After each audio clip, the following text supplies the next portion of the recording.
What's up, everybody? This is Adrian, aka Paco. I know it's been a long time since I've posted a video, and honestly,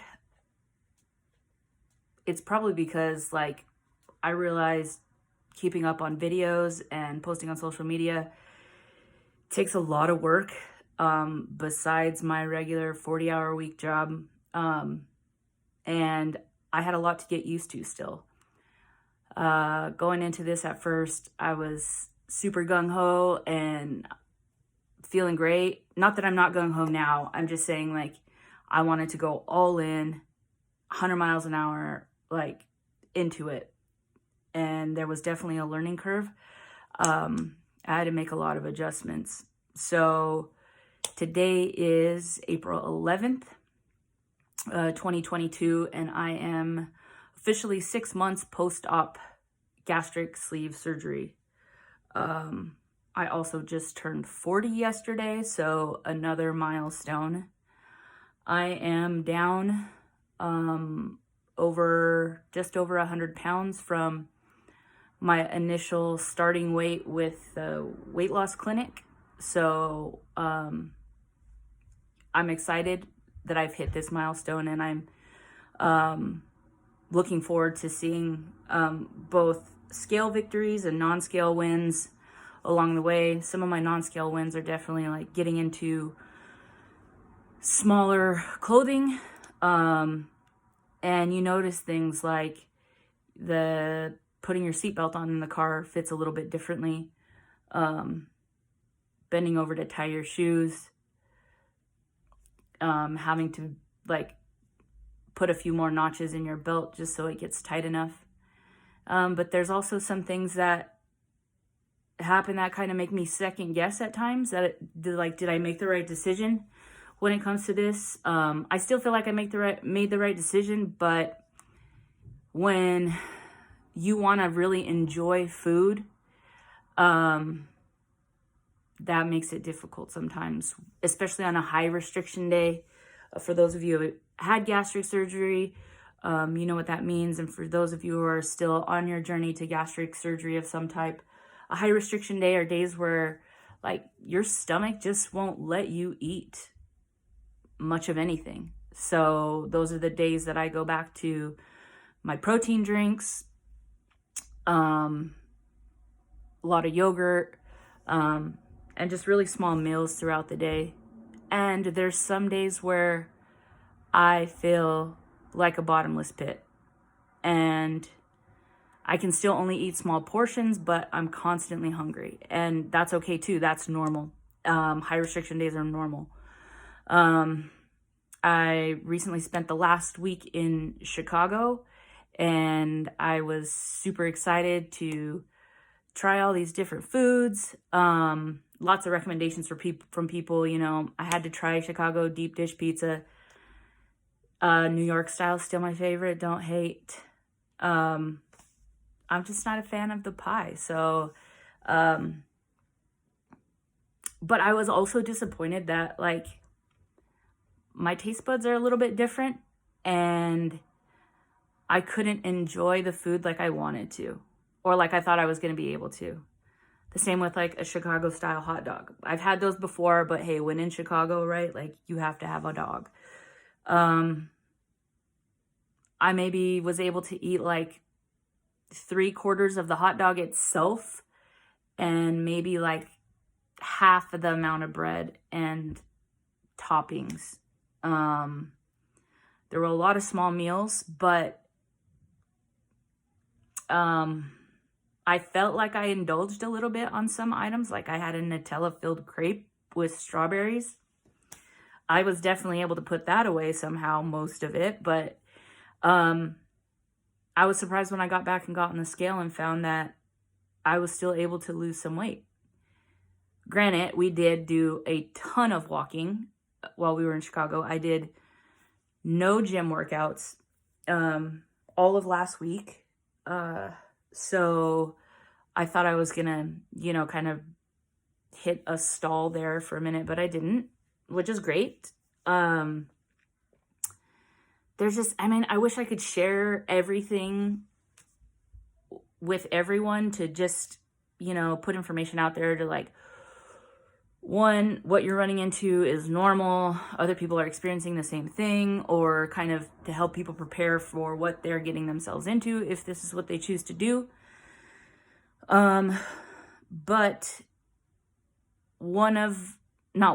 there were several wins that I had while I was in Chicago that I noticed. For any of you bigger people, I don't know, we want to call you bigger people, big, fluffy, we big, okay? If you've ever been on public transportation, you know that that is not made for larger adults. It's not made for, it's just not made for bigger people, right? There's no easy way to put it, right? There's no sugarcoating it. We all know where we're at, but it's just not accessible for larger people. Same with flying on a plane, right? If any of you have ever been like me, I've actually measured like the seat width between the armrests. So I know I wasn't going to be encroaching on someone else's space. Like, that's very important to me. Like, I didn't ever want my weight to infringe on someone else's space, especially taking public transit or an airplane. But that was one of my biggest wins. I was able to get on a bus or on a train and be comfortable in the seat. I was able to go to the United Center and sit in one of those arena chairs that are, you know, packed in so tight so they can fit that many more people comfortably without the armrest digging into my hips or my side. Same with going to a theater. We went to an old theater to watch a musical. I was able to sit in a seat comfortably without feeling like I was encroaching on someone's space. As a matter of fact, there was a larger woman who sat next to me. And one thing I want to get better about doing is being able to just talk to strangers and approach people. And, you know, I could have told her like, hey, it's okay. Go ahead and get comfortable. We're going to be here for a minute. You know, we've got an hour and a half to sit. Like, I don't want you being uncomfortable because I know how it is. And I failed to do that. And that's something that I think about on my trip. I'm like, man, I should have said something, right? So that's something I'm going to get better at, you know, going forward. I do definitely have a different awareness of larger people and what they have access to, and, you know, just how comfortable that they're going to be doing something. I mean, even going through like the turnstiles at, you know, getting onto the train in Chicago, right? You only have so much room to get through. So that can be uncomfortable for some people. And there's not always somebody there to open the accessible gate. So, I mean, there were just a lot of things, but I was really proud of myself of the amount of walking that I was able to do and still have energy at the end of the day, and be ready to get up and go the next day without complaining of something hurting, right? With the weight loss, there is like shifts and changes in my body. The biggest thing for me that I'm dealing with is like some piriformis pain. So it kind of feels like my hip is really tight and kind of almost out of place. It's the only way I can really explain it, but working on some stretching and maybe going to some PT to get that taken care of. But up until this point, I had been going to the gym 4 to 5 days a week, doing at least 30 to 45 minutes of weight training, along with 30 minutes of cardio. And if I didn't feel like going, I really had to push myself. And there were days that I didn't push myself, and that's okay too. Like, but I beat myself up about it later. So that kind of kept me motivated to keep going. Today's my first day back from vacation. We ended up driving to Chicago because we had some issues with our flight. So the drive from Seattle to Chicago is about 30 hours. without any stops. So once you count, stopping for gas and food, that sort of thing, it's roughly about 32 hours. So I was super tired today, but I was able to get some weightlifting in here at home. I do have some weight equipment, just to kind of put myself, back on a routine of getting something done. I have found some really great references on Instagram. One is called NRG Fitness. I believe they're located in Canada. I'm not sure of their pronouns, but they are really great about posting workouts that you're able to do at home, maybe if you don't have any weights, or if you go to the gym, like what you can use at the gym. But it's also someone who looks like me, right? Somebody who's going to maybe want to focus on building more muscle, and just has an overall welcoming and accepting kind of vibe on their Instagram. So I really appreciate that. So I've kind of put together a plan that works for me. Let's see, what else? Just trying to play catch up here. What else have I gone through? I can pretty much eat anything. And here's one thing, like, I was able to meet up with some friends and go camping, and I appreciate that they were like, hey, is it okay if I ask you about your surgery or, this journey or whatever? Yes, absolutely. Like, I love to talk about it and educate people who may not be so sure of like what this all entails, like what that means for me going forward, or anyone else they may know have gone through this and they haven't had the opportunity to talk to them. By all means, yes, I'm open to answer any questions. I think it's great that people want to know. I don't always see the changes on myself right away because I see myself every day, right? For people I haven't seen for the last year and a half, 2 years, who see me and they're like, holy shit, like, you look amazing. That is a win, right? That you need that positive reinforcement. And you might not get that from your, let's say, significant other, your family, or somebody that you see more often, or even your coworkers. If you're going into work and like into an office and you see people every day, they might not notice these changes. But when you haven't seen somebody for so long, they're like blown away by the transformation that you've had. It feels pretty great. And for someone like me, who's one of my love languages is definitely words of affirmation, hearing positive feedback from people, even though it makes me uncomfortable and I'm not quite sure how to take it, it makes me feel great. So this is definitely something that has consumed my life, and it will consume your life if you choose to do this. But I recommend sharing as much as you can with people, because you're going to educate yourself more and you're going to educate other people. Like, the more you talk about it, the more comfortable you're going to be really just explaining it to people. So I know some of the questions are like, oh, what can't you eat? What can I can eat anything I want. I can eat anything I want. And the goal for me is not to limit myself to a specific diet per se. I am eating high protein, low carb diet because that's going to be the thing that works for my body and the best thing for my gastric sleeve surgery. I have to focus on the amount of protein that I take in, and because I'm lifting weights, and for my height and current weight, I need to make sure that I have really a high amount of protein. And for me, it's like between 90 grams and 110 grams of protein. That's a lot to get in one day.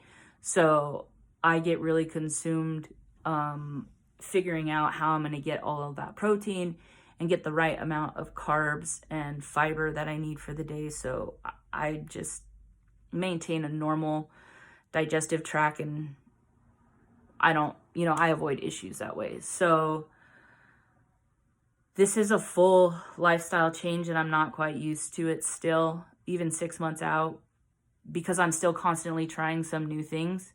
I'm still not really having any carbonated beverages. I've had a few drinks, alcoholic drinks, but still just trying to stay away from carbonation and stuff that's too sugary. I've found a lot of the like keto stuff that's out there. You have to really watch because it does have sometimes a lot of sugar. Alcohols, which can cause a problem. And any of the keto stuff, I'm not by any means a nutritionist or a medical professional or anything like that. So I'm just going off what works for me. A lot of the keto stuff out there, you still have to read the nutrition label because you're going to find that it has a ton of carbs that are not going to be able to be processed by your body. Slim Fast came out with a whole keto line of stuff, and I wouldn't recommend it just by reading the nutrition label. Like, I found that I feel the best when I'm eating whole foods.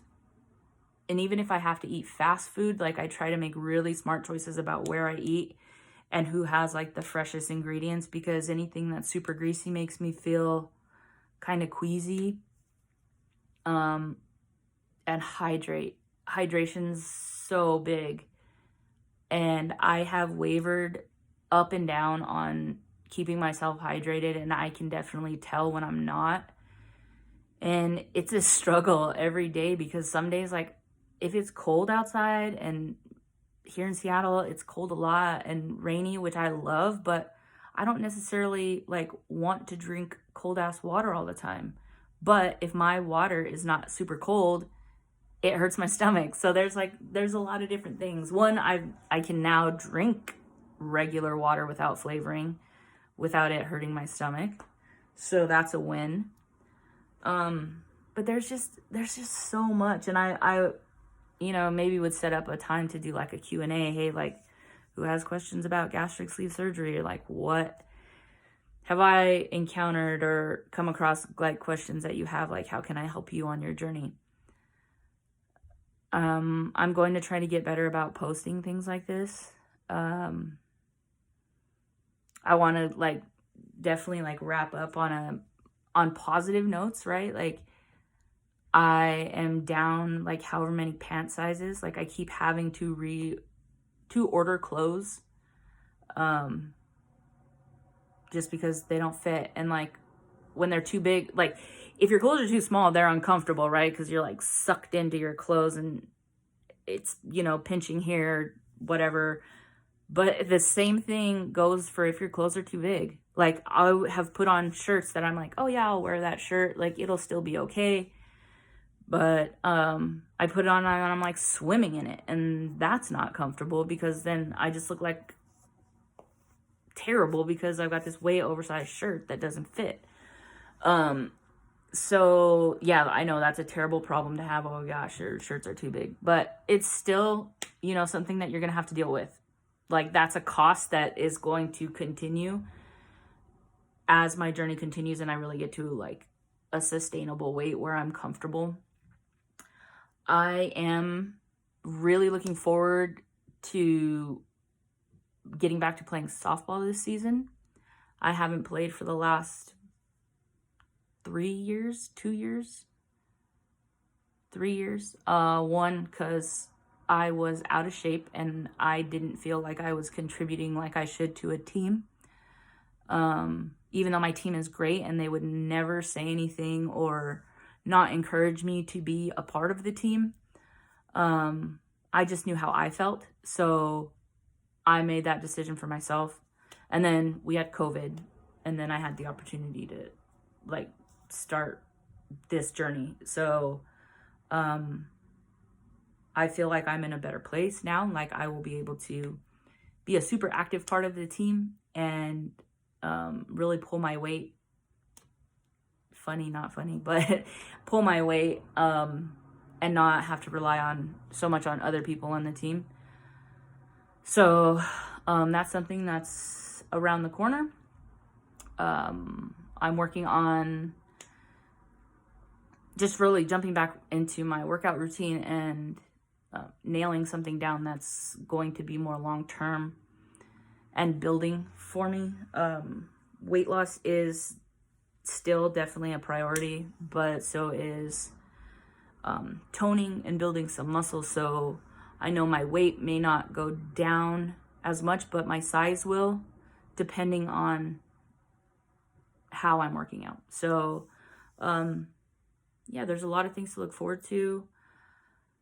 If you have questions, please, comment or find me on Instagram, Burritos.to.Barbells. And private message me, send me a DM if you have questions. I'm happy to answer them. And I'm happy to help, you put together some sort of workout routine that might work for you, or be that source of motivation. Like, hey, did you work out today? Like, I'm going to the gym, let's FaceTime or something. It's nice to have somebody to encourage you. Because it's not always easy to push yourself on your own. So I'm definitely available. I am not a trainer. I'm not a professional. I just know what I've done and what works for me. I do have some background in athletic training and sports medicine. I do have a lot of knowledge of the body. So I can give you some ideas or references that I've found online that I've used, that sort of thing. Yeah, and I just want to help out. So if you have any questions, let me know. I will try to post more often, both here on YouTube and on Instagram. So maybe TikTok. All right, catch you later.